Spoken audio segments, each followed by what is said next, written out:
Hello everybody, welcome back to the Apex to Apex podcast with your host, me, Stanley Jones, where we discuss all things Formula 1 and MotoGP. Now you might think, why am I looking everywhere? Because once again, hello Facecam, we're doing this again, and I'm surrounded by cables, and my cable management is the lowest it's ever been. For those who know, the recent race weekend was indeed Mugello for MotoGP, one of my favourite tracks, as I said plenty of times I think in the podcast leading up to the race weekend and the race weekend itself. And of course, anyone who knows how to do this, I made the app on my phone where I have a little teleprompter. That's why I'm looking at my phone a lot. So, bear with me and do with it. But, Mugello is done, and it feels like one of those weekends that leaves the championship looking more clearer because of the Aprilia results. We'll get into results soon, but as you can tell from that comment, the Aprilia did kind of run away with it. And the pecking order looks slightly more confusing based on, I would say, injuries from one. We can't really tell where some drivers are. Got to lower the mic there. Can't really tell where some of the drivers are because of the injuries they're doing, like Márquez, for example. But Mugello was supposed to answer questions, and instead it kind of created new ones. Coming into this weekend, it was Ducati that felt maybe they could be the benchmark here, purely because Mugello is a track that they've dominated at for the last few years. They've won the last 4 or 5 Grand Prix. I think it might have been 5 races. They might have the last 5. Sorry, they won at Mugello, especially with Mark coming back from injury. It'll be interesting to see. Well, it was going to be interesting to see where they exactly would be, and we kind of saw the results with Aprilia taking firm control from this earlier in the weekend. What was Ducati's territory became a statement by Aprilia, who did secure a 1-2 on Saturday and on Sunday. Not a factory 1-2 on the Saturday, it was a factory 1-2 on the Sunday, Bezzecchi winning with Jorge Martin second. Martin would be second on the sprint race Saturday, but it was actually Ralph Fernandez winning on the Trackhouse Aprilia on the Saturday. And you do have to say that it probably was Aprilia's strongest weekend yet this season. We had to see how they would recover from the dismal performance that was at the Spanish Grand Prix at Barcelona. They did respond to that, and they responded quite well. I think that's fair to say. And this also could raise some odd questions for the likes of Ducati and for the likes of KTM itself, especially KTM. You can see Pedro Acosta somehow got that KTM fighting for the battle for 4th. They ended up finishing 6th, I think, on the Sunday. But the bike shouldn't have been anywhere near it. You see they're having to run lower revs. We'll get into why a bit later, why they're running lower revs. And you can see down the straight, it was getting swamped by the ones around him. Márquez, Aldeguer was another one. Antonio, and he didn't have a start, but yet didn't have a chance for it. But yet he was fighting for that 4th place on a KTM, which frankly is a dog. Now, those who know how this project, this channel, this brand works, whatever you want to call this, we did stream on the weekend. Of course, we streamed on Saturday for the sprint race. We streamed on Sunday for the main race. Thank you for everyone who did turn up and got involved. It's always good. The numbers are still good, especially for MotoGP. The numbers are always better for MotoGP than they are for Formula 1. That's because Formula 1 is quite dreadful at the minute. I say quite dreadful, very dreadful at the minute. So MotoGP, I think, is just more enjoyable for everyone involved. Moving on to the actual race weekend and the race results for Sunday for Mugello, it was Aprilia who owned Mugello, as I said, in what Ducati's fortress became Aprilia's playground. As you wrote down here, it's a good one, that Ducati's fortress has a new landlord. How good is that from me, by the way? But yes, they didn't just win in Mugello, they controlled the weekend. They controlled Rica from Saturday morning to the race on Sunday. Friday they were kind of quiet. It was actually Antonio who maybe came up the blocks the fastest. But as the weekend went on, his pace went. He would be disappointed, with his performance on the Saturday sprint race and the Sunday. Both he had poor starts, so he dropped down the order both and had to kind of fight his way up. But then qualifying, he also struggled with just 7th on the grid. That already put him on the back foot. On Saturday, for example, he would get his way up to 3rd place. The Aprilias had already moved forward, and he was not going to close the gap. And really the first warning was when Ralph Fernandez took a very, very early lead on Saturday and instantly built the gap. Martin, I think, closed it just under a second at one point, but Fernandez just built it back up to over a second, where he kept it the whole time. And that was the first sign they're going to be quick throughout the weekend, throughout the sprint race and throughout the main race. The problem I had with the sprint race, which then led effectively into the leading battle for the main race, is the leading bikes, the pace of all the leader bikes was so similar, they couldn't make a dent into the gap to the ones in front for the top 3, especially on Sunday. That proved to be true, as a Saturday became kind of a take away some of the midfield riders. Some of the riding was kind of processional because they were about a second and a half between each other, and the leaders, you could tell, just can't make a gap because they're all running at the top pace. Then fast forward to the Sunday, where I predicted on the stream on Saturday, if you were there on Apex to Apex Pod on Twitch, I predicted the race could have moments like that at the leaders especially, which I was right about. You couldn't close the gap. Thankfully, the likes of 4th, I mentioned them, I was ready for the battle for 4th and downwards. They were scrapping the whole way through, but the leading battle became a bit dull. However, we did believe that it was going to be Ralph Fernandez maybe looking to control this Sunday race as well, but as the riders went down into turn 1, so again, if you were here for the previous podcast episode, I did a marvellous review of the Mugello track. We had the bump into turn 1 down the hill, under braking. On the Sunday, you had Ralph Fernandez, you thought would compete with Bezzecchi and Martin. Ralph Fernandez decided not to turn into turn 1 and went all the way around the outside onto the runoff nearly. Dropped him from, I think it was going to be top 3 going into turn 1 to the back of the field. And he had to come back through. In the end, he'd secure a top 10 finish, but at that point, he'd already ruined his weekend compared to how good the Saturday was for him. He did secure 8th, I think it was, in 8th or 7th, one of them. But was a surprise to see him that mistake. And really from there on, it was going to be Martin and Bezzecchi to control it. Martin's problem was Bezzecchi wanted the lead early. And he did that on lap 2 by getting in the lead, by getting Martin down the inside of, I think, turn 4. And when Bezzecchi, when he's in this mood, when he's in the lead like this, he's very, very hard to then fight against. He's going to build the gap. And exactly what he did. He built the gap to Martin, who dropped down to 3rd at one point, I do believe. As Pecco Bagnaia actually took a lead. And I say Martin was leading, so it was Pecco Bagnaia leading as well. But Pecco Bagnaia actually fit into 2nd for a while and then took the lead from Bezzecchi. So he actually managed to counter-attack Bezzecchi. But it was very, very obvious that Bagnaia's pace was not going to maintain with what Bezzecchi could do. And I think I think he stalked him. And when I say stalked, I mean stalked. It was very obvious to me anyway, and I said it on live commentary. It was very obvious that Bezzecchi's just sitting there biding his time. And it was a good performance from Bagnaia, who looked stronger on the brakes as he used to do. He looked, especially to turn 1, he was very good on the front load, on the front brake, with the front load into turn 1 to get the bike down and plant it, which is how he likes it, which is why he's been dropping the front recently in recent years so many times. But Bezzecchi did eventually make his way past, I think with 9 or 10 laps to go, and I wasn't surprised to see it coming. And I said before, again, predicted it on commentary, as soon as Martin sees Bezzecchi make the move, that's then the trigger for Martin to make the move, which happened just 2 laps later. Martin made a nearly identical move on Pecco Bagnaia, and there was the Aprilia one too. Pecco Bagnaia was not going to catch him from them, and actually fell into the grasps of Agura and the group behind with the last couple of laps, which was interesting to see. But you have to question, why again can Pecco not keep that pace for the last remaining laps? It seems to be just him, how he's using the tyres on the Ducati. He just never has the consistent pace for the last 5 or 6 laps compared to what he does in the midpoint of the race or the first 5 or 6 laps. And this again came to bite him. I mean, I guess the bigger question is whether this is evidence of how strong Aprilia are, or is it very circuit specific. Both. I think both. Aprilia have shown in multiple different circuits, multiple different layouts, multiple different conditions. They will be fast and they will be the fastest, but they've also showed they can slip up. Look at the Barcelona Grand Prix, for example. They can slip up when they're not the fastest, but they're still adamant they can push to be there. These races, they didn't really need to be pushed. They got the lead earlier on and they could go into it. But in Spain and Barcelona, they didn't once have the lead, which is why I think the mistakes crept in. It was the first time they were really under pressure going into a weekend this season. Because Mugello is not normally a place for them to be competitive. So I've said they scored a 1-2 on Saturday and Sunday. Even though I know what I'm looking at here, I'm looking at the screen with me on because I still find it weird that I'm looking at a camera. But Mugello is a track that Aprilia have never won at. Bezzecchi never won at. This was, as I said, this was Ducati's fortress.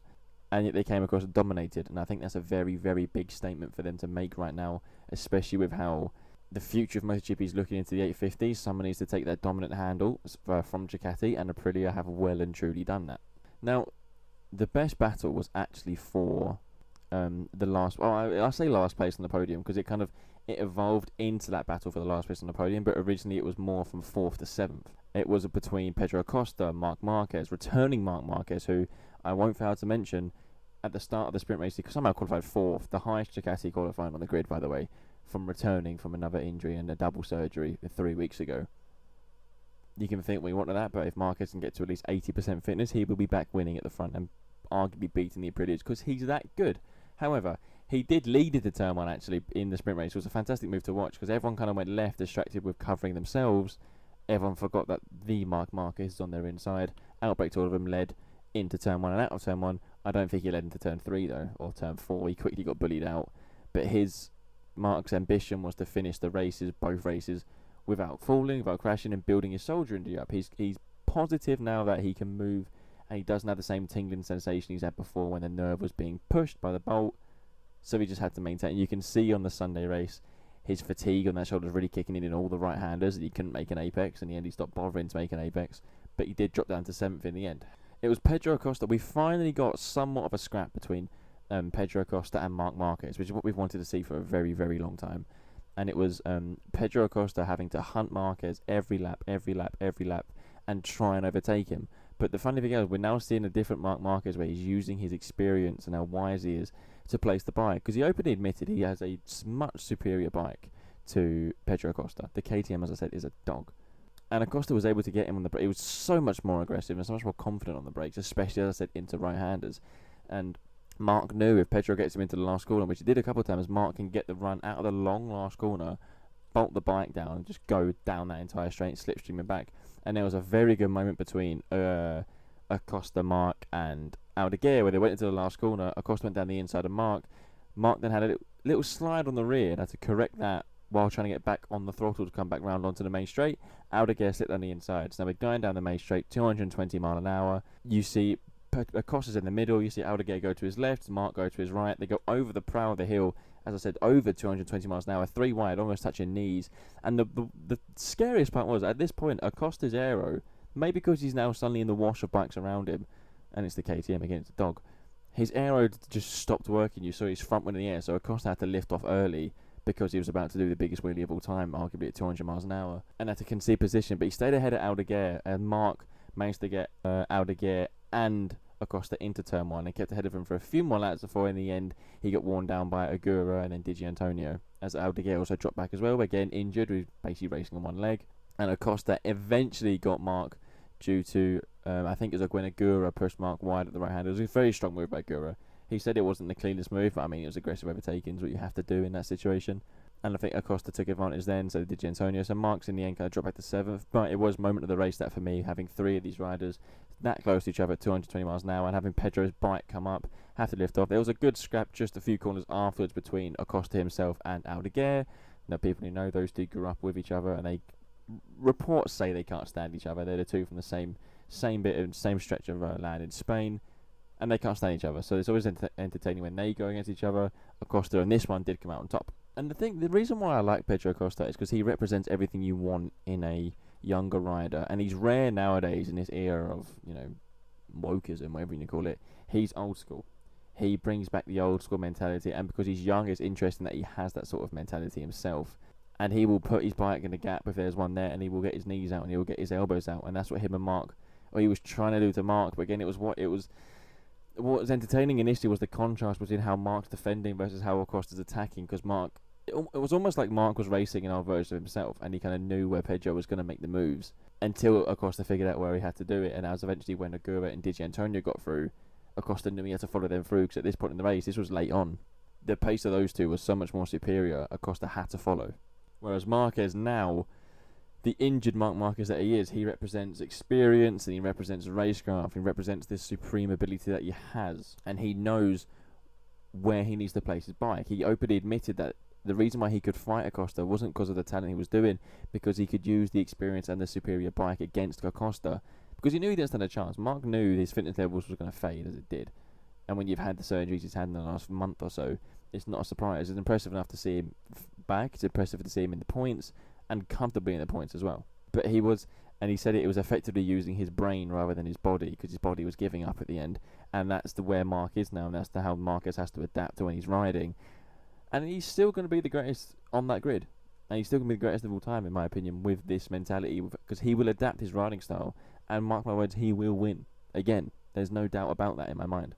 But the funny thing is, we could get this scrap a lot next year, because again, it's rumoured that Pedro Acosta might join the factory Ducati team in place of Pecco Bagnaia, who could be on the way to Aprilia, in place of Martin, who could be on his way to Yamaha, and there's all sorts of moves.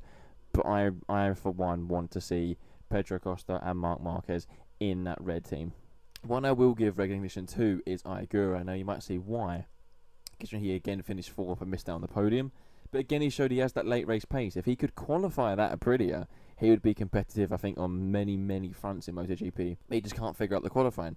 And Raul Fernandez, his teammate, was at the front. Raul Fernandez, his teammate, won the Saturday sprint race, but of course made the mistake on Sunday. So it was I leading the Trackhouse team on the Sunday. And he had to again fight his way back up from 8th or 9th around there.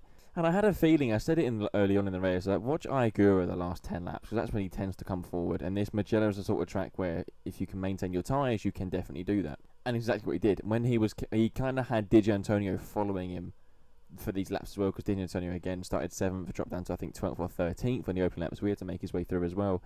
And they were kind of coming through together, and you could see with the speed that they were closing in on Márquez and Pedro Acosta. It wasn't going to be long before they get through. Like, it was very obvious. And I think Digi had to follow Agura through. Agura didn't hesitate in his overtakes as well, given the recognition he deserves. He did not hesitate if any of the overtakes that he did pull off.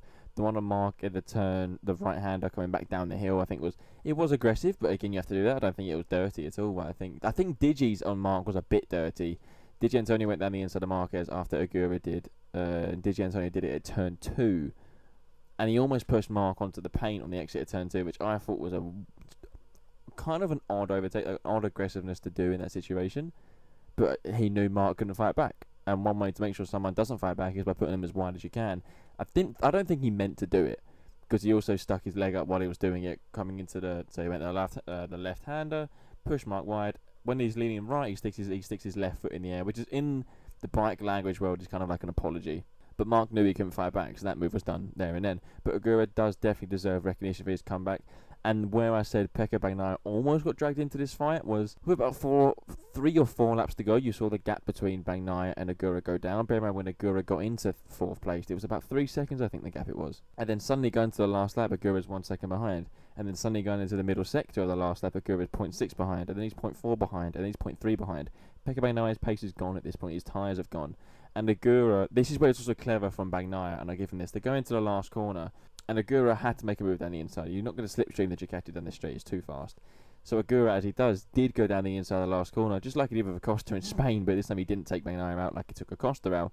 But he went down the inside, and Bagnaia knew if Bagnaia brakes as late as he can, with the confidence he once again has gained on the front end of that Ducati, if you're going to outbrake Pecco Bagnaia, you're going to go wide, which is exactly what happened. Agura went down the inside, Bagnaia was able to cut back before the exit corner, go onto the main straight and secure 3rd, half a tenth I think behind Agura. It was a good end to watch. But it was another show from Agura of how he can quietly goes about his business, and he quietly sneaks up on riders while they're in the battle with someone else, and it doesn't take him long to get through them. That's the impressive thing. He's intelligent with how he does it, and it seems to be working. And once again, if he could sort qualifying out in that Aprilia, he'd be at the front majority of the races. Now, I mentioned KTM earlier, and you might have picked up a comment I said where it was about why they were having reduced the revs. So if you realise or you remember back to Spain, the reason why the big crash happened with Alex Márquez is because Pedro Acosta's KTM shut off on the main straight, broke down effectively on the main straight. You also had Brad Binder, that's a hard name to say fast, wow. Brad Binder broke down also the same race down the main straight, and Enea Bastianini broke down at the same race, putting these high revs. Fast forward to Italy, Brad Binder once again stalled on the grid on a practice start on the Friday like he did stalled on the grid on the Sunday of Spain, and during practice again Friday afternoon, Brad Binder had to pull to the side because his bike broke down. Now that made people and it made KTM question their engine and the rev levels they are pulling. And the reason why Pedro Acosta was so vulnerable in the race when he was fighting the likes of Márquez and Digi and Agura is because every time they went onto this main straight, you knew Acosta was going to lose a position because the top speed wasn't there for them. The top speed, you'd go over the line and Acosta. Actually, there was one move Márquez did on Acosta himself where the move was passed. Mark passed Pedro way before the line. It was before the exit of the last corner. He came at the last corner behind him. Before the pit entry, Mark was ahead of him. And you could see Acosta was lacking pace down the straight the entire time. Now, KTM can say what they want, but it was very obvious that he couldn't pull the same revs and the same straight line speed as the rivals around him. Despite that, Acosta is still putting in these performances to finish in the top 6 on that KTM, which I would say again is a dog. But is it a reliability problem? Well, yes, it is. I don't know why I asked the question. It's quite obviously a reliability problem based on what happened in Spain and the retirements. The retirement to Spain and the knockouts and the conk-outs during practice at Mugello. It's quite clearly a reliability problem. But of course, when you take their speed away, they can't compete where they need to be. And again, it's only Pedro Acosta being able to do that. The concern with this is he's being forced to ride around the problem, and that can lead to riders maybe overriding if they can taste an achievement coming, which then can lead to more things, as you know. I don't think I need to spell that part out for anyone listening. Once again, the worrying part of KTM is it's not isolated to just one rider, one bike. It's spread between all KTM machines. I don't think Maverick Vinales has had... No, tell a lie. He broke down in the Spanish sprint race. So again, all KTMs were broken down in the last 2 race weekends. So it's not isolated to one rider, one bike. It's a KTM problem, and it's something they need to fix and fast. But do they have enough time and resources and money to fix this exact problem with their engine? Especially next year when we go to the 850cc engines, is there much point? If we focus back at the front, I haven't mentioned the front battle a lot, especially on the Sunday and the Saturday, because frankly it was quite dull. Is there a championship fight? Yes, there is. Marco Bezzecchi has, of course, extended his lead over his teammate Jorge Martin in the Riders' Championship. They are winning the Constructors. No one really cares about the Constructors, let's be honest. We focus on the Riders, and of course it is Aprilia 1-2, and Di Giannantonio is in third, I think 39 points behind Bezzecchi, and Martin's in second. Bezzecchi has, of course, built that gap, but it's hard to see someone beat the Aprilias this season for that championship fight, not because of the speed, but because of the consistency that the Aprilia is able to do. They've had one bad round the entire season, which was in Spain. What I think a lot of people are hoping for is Márquez can come back to almost full fitness. I don't think he's ever going to reach full fitness again, but if there's anyone going to challenge Aprilia competitively on that Ducati, it would be Márquez, and that's maybe what the championship fight needs, because the fight at the front in Mugello was dull. I was going to say in Spain as well, but that's not true, because the sprint race was brilliant between Acosta and Márquez. Alex Márquez, that is. But I said Bezzecchi needed to respond to Martin in Spain, and none of them did. Bezzecchi responded this time round with that performance in qualifying to get a pole of a 43.9, which is a lap record, and then put the performance in the race where you control it as he did, where the big points are handed out. Again, he struggled on the sprint race where he was only fourth, but when the big points are handed out, he was the one controlling it again, and you can't really stop Bezzecchi when he gets into that rhythm. And as I said, it was very obvious to me early on he's going to pass Bagnaia. He was just stalking him, sitting there.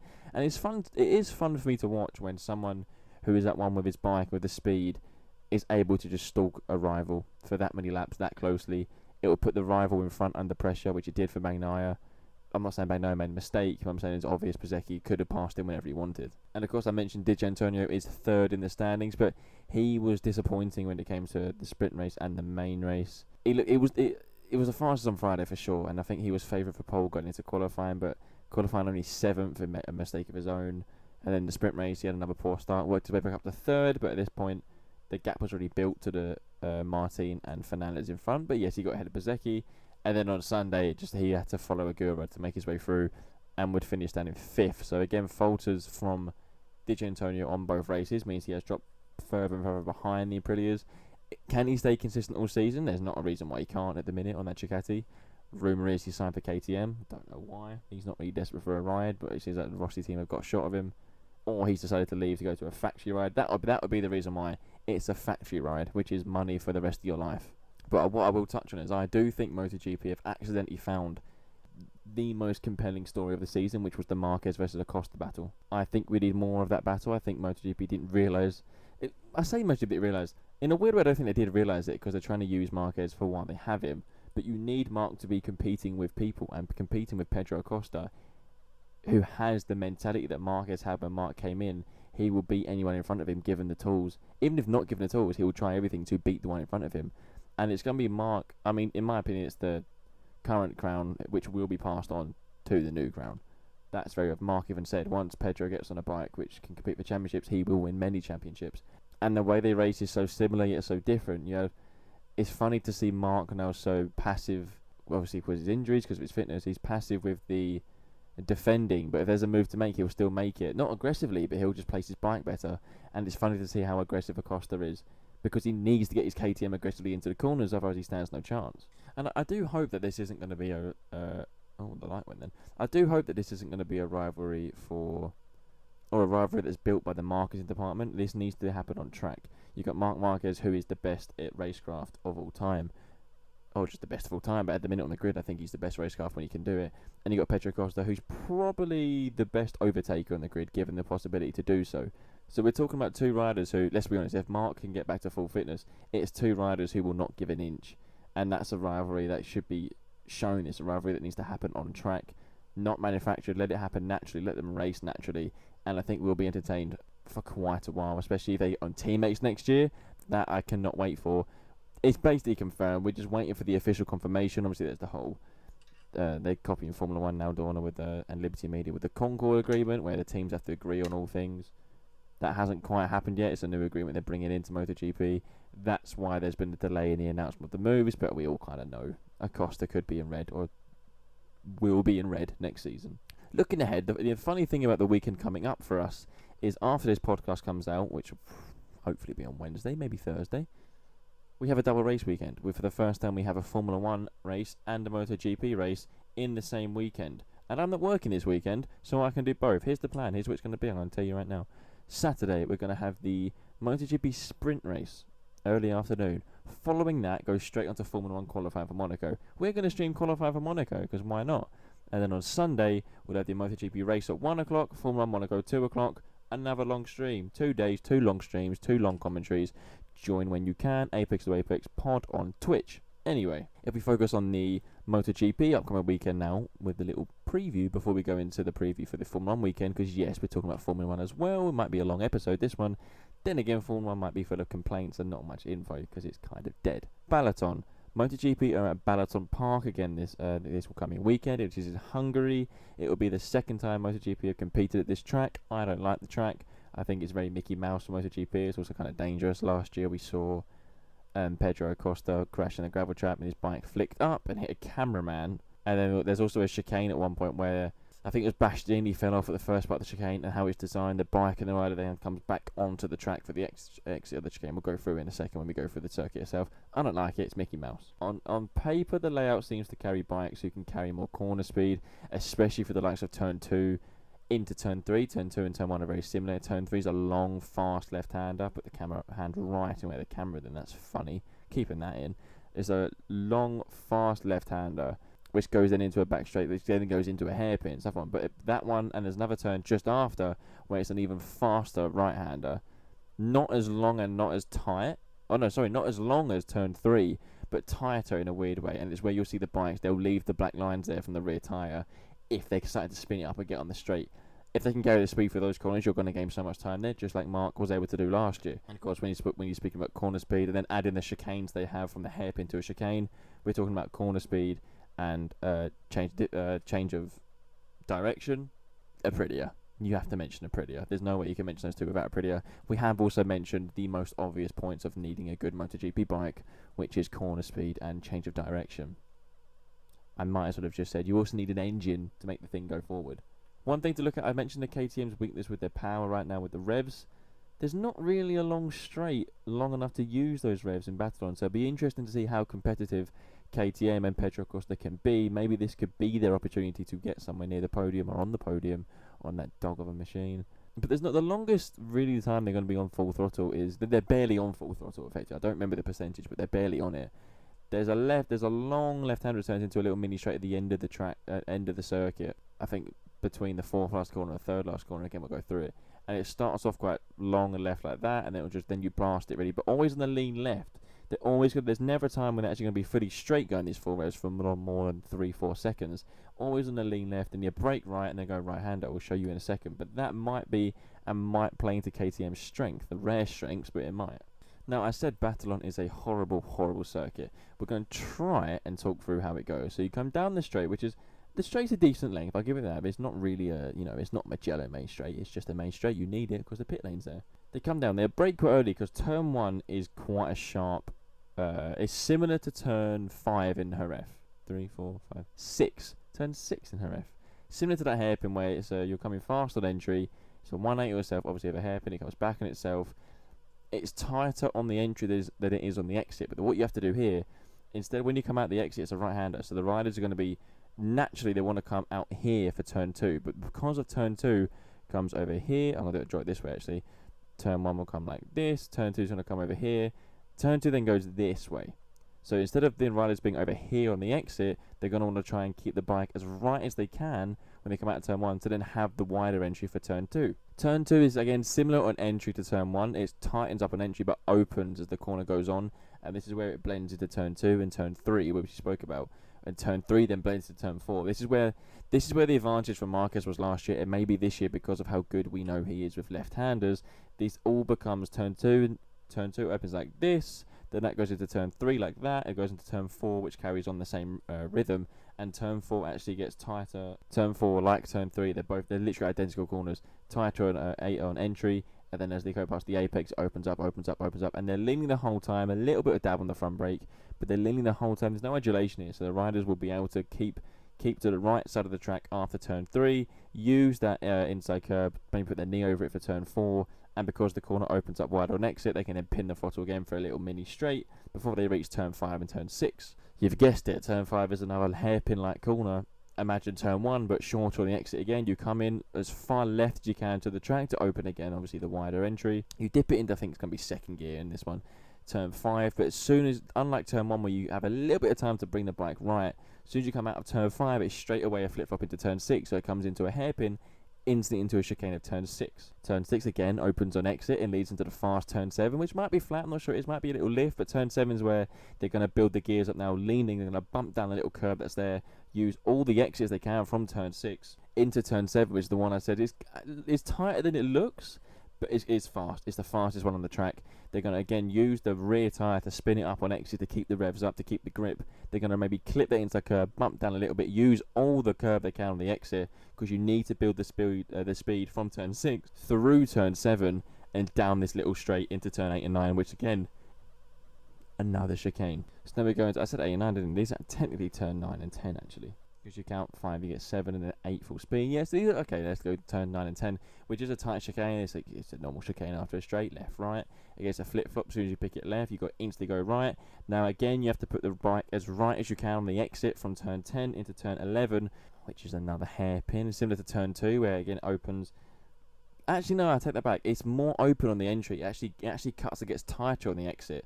Because again, you got a little another mini back straight, so you need to build the speed and momentum coming out of turn 11. You could do the V line where you could pick the bike up and squirt and go, or build the momentum and use the exit curb coming out of turn 11 onto the main straight. A small straight before 12 and 13. Guess what? Another chicane, another quick one. Brake into 12, lean it left, instantly flip it into turn 13. But again, now with turn 13, there's two ways you can do on the exit of turn 13. You can either bring the bike to the right side of the circuit to lean into 14, which is high speed. You can do it flat now, or nearly flat in these bikes. Or you can keep the bike, you can use the momentum coming through the right hand of turn 13 and the chicane, keep the bike to the left and kind of use the curb to build the bike, and then use the wider line coming onto this back straight, which is where the high speed's going to come up now. That is the longest straight, as I said, being said at this point, is this little back straight between 13, 14 and 15. The count of 40s in the corners, little kink left. Normally the riders, majority of them will be at the right side of the circuit coming out of 14 onto this little curved back straight, but naturally the bikes as the next left-hander shock is another chicane of 15 and 16. The riders are naturally going to come from the right side, and as the throttle comes on, they're going to go left. It's going to tighten just before the braking zone for 15, lean the bike in, another chicane, 15 down to 16. The difficulty with this braking is they're going to be, similar to Mugello, they're going to be leaning left. So they're going to be like this the time, and then when they hit the brakes, bang, hit the brakes, you're going to flip it then right into that, and then got one more left-hander. They're going to keep right coming out of the last chicane into this last left-hander. It's actually not as tight, but you can build the momentum over the curb, use that, but use the exit curb, get down the straight, put the bike down, floor it. That's a lap of Balaton Park. Not the best one. I told you it's Mickey Mouse, very, very stop and start. Not my favourite. If we go from that preview with that Balaton Park superb track analysis, might I add, we now go to the Formula 1 paddock, who is at the Monaco Grand Prix this weekend. Now, Monaco is very up and down. People love the heritage of Monaco, and people can't stand Monaco because it's quite dull, especially with these modern day cars. Now, is Monaco not? See, if this was before this year, I'd be excited for Formula 1 weekend. I'm not. I'm again going to call it like I did in Canada. I'm going to call it the qualifying and the race the hate watches, because it's funny. This is where we have the most laughs when it's a Formula 1 race, because we just take the mick out of it the whole time. But we are at Monaco. Is it excitement or is it obligation? It's kind of like an obligation at this point, isn't it? It really is. It's the biggest. I mean, it's the biggest race in Formula 1 season, and it just faces criticism just because the sport's awful at the minute. There is a energy. I can't even believe I'm saying this sentence. An energy deployment restriction in a Formula 1 race. They can't use the straight line mode. Because it's too dangerous, apparently at Monaco. And because of how the circuit is, and how slow it is, how much they're going to use the brakes on this track, and how little they're on full throttle, they're going to be saving so much excessive energy that it could make, get ready for this, it could make the acceleration of the cars rather dangerous, because you can't control the energy output effectively. They haven't worded it like that, it's what it says. Right? You'll get a lot, if they didn't restrict the energy deployment, you'd get a lot of power surges, crashes, like we had in Australia with Piastri. Max has had some, most drivers have had some. You get a lot of them at Monaco, so they've restricted it to try and reduce that to make the sport look less stupid. But in a way, it looks stupid because they've done an energy deployment restriction on these ridiculous engines that should never be in Formula 1 in the first place. Do you get what I'm saying? Cool. Some drivers believe, I think Leclerc said this could be the best Monaco race in years, purely because of the There could be some yo-yo racing depending on where the drivers deploy their energy. So maybe we're going to have overtakes, but they're not overtakes, the power surges, but you get what I mean. Drivers are doing their best to really big it up. I used to look forward to, when it's a Monaco weekend, look forward to the qualifying the most, because the race has always been quite dull the last few years. I used to love Monaco qualifying. I think that was when the drivers and car are on the limit. I don't know how it's going to be this year. Maybe it could be fine this year, because they're not going to have to do this ridiculous lifting and coasting 200, 250 metres before the braking boards, because they don't need to, because they can save enough energy braking normally. So maybe we can see the drivers on a limit of these cars now. There's maybe one. They might struggle with the energy going up the hill and down the back straight underneath the tunnel. I hope they don't. I hope they can just deal with it and the engine actually continues to build the revs. We have to wait and see for that one. The question, if it is a brilliant qualifier session, can it make up for what could be another dull Sunday race at Monaco, as the last few years kind of have been at Monaco, which is very dull. I'm just going to put emphasis on that. But the problem is, I'm not fully convinced the qualifying is going to be entertaining either. I've said that as to try and have a little bit of confidence, a bit of hope in the sport I love. I'm not saying it with full chest, though. I'm not saying it with full belief, though. I'm just kind of saying it to get it out there, so I can say I've said something positive about the sport in this podcast. I'm yet to be proven wrong, though. Now, the funny thing at Monaco, if we do the track layout real quick, it's one of the only tracks where you don't say corner numbers, you say names. So again, let's picture ourselves going down the main straight of Monaco, which is under the trees, under the buildings, pit lanes to our right, and it curves, obviously, towards the end of the main straight. We hit the brakes into turn 1. It's the only time I'm going to do that, turn 1. Saint-Devant. The famous Saint-Devant. Get this wrong, you lock up your front right, you're either going to be in the tyre barrier in front of you, or the runoff there of the church just behind. Saint-Devant's similar to a 90-degree right-hander, but you can now, with the way they've shaped the curb now, you can almost ride the inside curb and use the momentum to build it up, and use... There is a slight exit curb on obviously on the exit of Saint-Devant, but it's up against the wall, so you're going to see riders clip that barrier a lot over time. They're going to... I guarantee Sky Sports are going to do a thing centimetres away from hitting the wall, or centimetres away from the wall, and you're going to have some 0% because they hit the wall. But you build the momentum through Saint-Devant up the hill. Now, I say up the hill, it's actually called up Beau Rivage, which is not just a straight line up, it kind of wiggles like that through the streets. You go up Beau Rivage, you go to the proud top of the hill. Drivers will shift down a couple of gears to Massenet, the long left-hander, where again you're carrying the speed. This used to be a very fast corner, actually. I used to like Massenet, because you come right to the top of the hill now. You're at the peak, the highest point you're going to reach on the track. Now you're coming into, through Massenet, into now the famous Casino Square. Massenet's a long left-hander. You want to keep your car as far close to, or as close as you can to the left side barrier, because Casino Square, you want to throw your front right tyre as close as you can to the inside wall in the apex, hit that little dip in the middle of the curb, and that's the perfect line through it. If you're wide in Massenet, you've then messed up your entrance for Casino Square. So you come out of Casino Square, let's say you've nailed the apex, out of Casino Square, you're now on the left side of the track. There's a big bump in the road. It's a tree stump, not a tree stump, it's a tree-like vein, whatever it's called, that goes underneath the tarmac, and they can't remove it because it goes into the big foresty village next to it. So drivers now have to come to the left side of the track on the X16 square, all the way to the right, bump over the tree, and then they're going to come left again when they hit the brakes. You hit the brakes of the Mirabeau. Mirabeau is a hairpin, 180s on itself. Not as tight as the one coming up, but 180s himself, opens on the exit. Again, get Mirabeau wrong, you lock up your front right, you're going to be in the wall in front of you, the tyre barriers, or the runoff down there where normally the ambulance is waiting for you. You come out of Mirabeau, you're again going to kink to the right because the barrier kicks out after Mirabeau. And then it comes to the slowest corner on the calendar. I'm going to call it Lowe's hairpin. I'm not calling it Hotel hairpin. I'm not calling it Grand Hotel calling. I'm calling it Lowe's hairpin is what it is. Okay.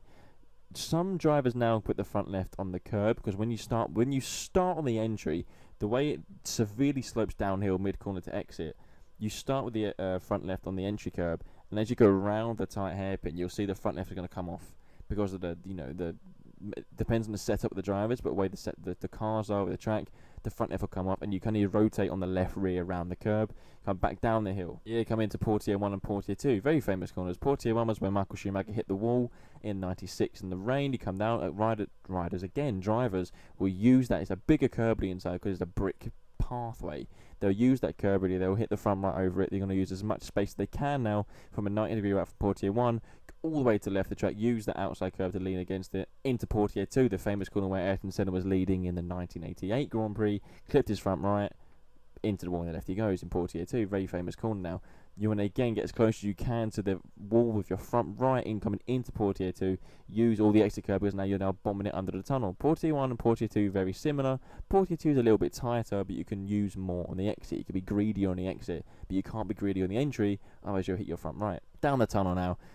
Again, you can't see anything. You can, but it looks like on TV you can't. You go down the tunnel. There's a little kink right, of course. That's nothing in these cars. I've just whacked my steering wheel there again.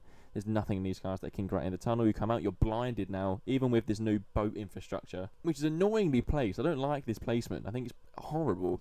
It takes away the effect of the sun coming into the driver's eyes. But even with that and the dark visor, you're still kind of blinded as you're now coming back down the hill. You're braking down the hill coming out of the tunnel into the Nouvelle chicane. And when you come down the hill, this is where you see a lot of incidents because the drivers will tend to lock up. Some lock up and go into the wall on the right, or they have to avoid someone. You have to be greedy now because this is a double chicane. It goes bang, it goes bang, bang, bang, and then you use the run into Tabac. You have to be greedy on the entry because you need to use as much space, or you need to use as little space as you can before it kicks right, because it's quite a very small, short kick-out chicane.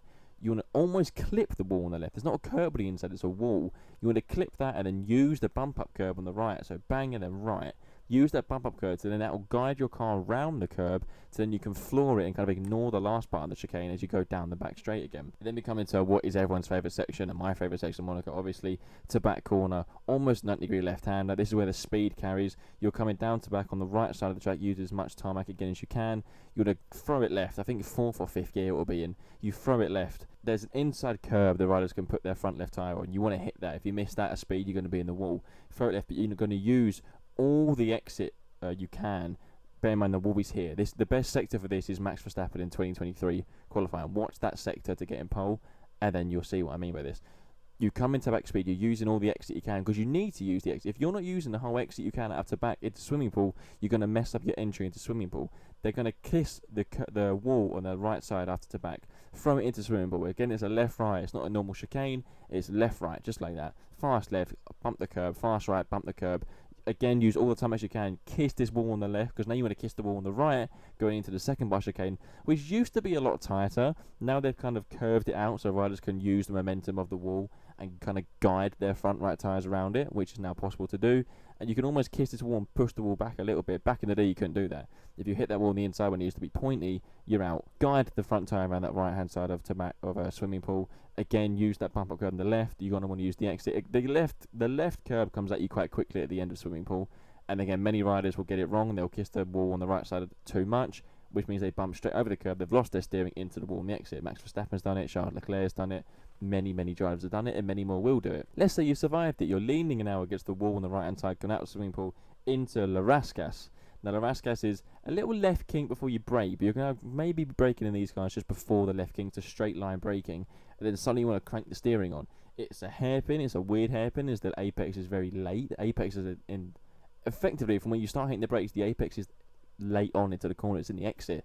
Again, get your front right as close as you can to the exit wall on the inside. Use the wall on the left to again guide your car. There'll be a little curve there to bump up, and then throw it into the last corner of Anthony Nose. Again, similar, blind entry, clip, sometimes maybe kiss, but if you kiss that wall on the right side too much, you're going to be in the exit, because you come out of Anthony Nose, a right-hander like that, there's a wall on the left that comes out. Avoid that, so you now want to be hugging the pit lane wall, but you need to stay as tight as you can. But there is going to be a sign saying move left, because the pit entry is going to come out onto the main line, so you're going to see in the race, a lot of drivers are going to use the left. That is a lap of the Monaco Grand Prix. Now is the fun conversation.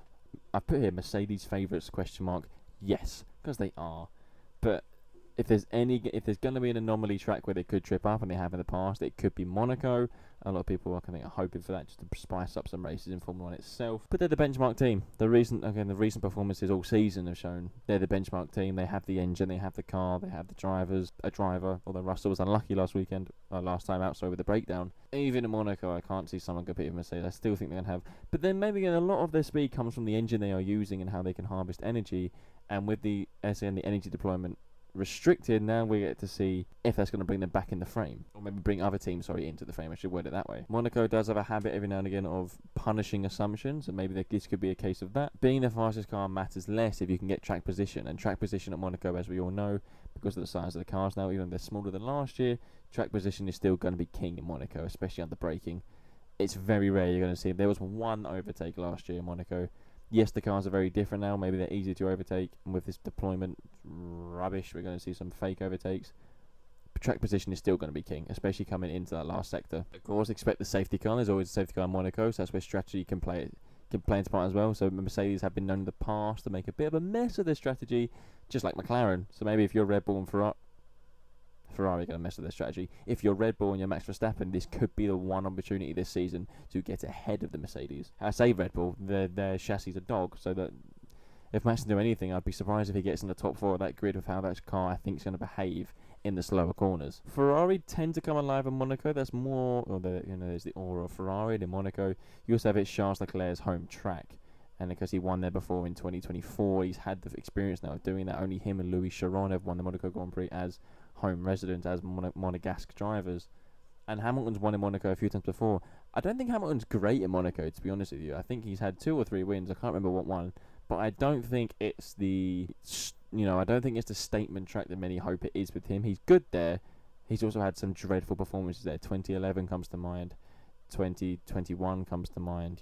He's had some stinkers. He's had some great drives there. Which another team, Alpine. Actually, you could away from Mercedes, the ones carrying the most confidence and momentum right now is actually Alpine, especially Colapinto after his last few rounds. So expect Colapinto to be up there. Top 7 wouldn't surprise me. If Monaco's a track where they can be a surprising qualifying, could be top 6 if he keeps it out the wall. Also wouldn't surprise me to see Colapinto go into the wall. But again, the last we spoke about all of that. The main story is going to be, are Mercedes going to be favourites? The answer at the minute is yes. But I'm hoping Monaco can also punish that assumption. There is talk that Ferrari are about 4% down on power compared to the Mercedes engine, so they could get some help with that ADOU help thing. Concessions, basically, what it is in MotoGP. So they could get some help when that comes into play. I believe after Monaco, or it might be after Spain after Monaco, maybe 2-3 races left. If Mercedes are caught this weekend due to the lack of energy deployment, that's going to be fascinating to see what happens when the ratio rule comes in, or is tested, the ratio Mercedes are running their engine. When that's tested, if it's legal, then no one's going to catch Mercedes. If it's not legal, the racing's still going to be all form fake, and I'm still going to hate it. But maybe we'll have some competitiveness there. We don't know. That's the problem with the Formula 1 previews. We just don't know, because you can't.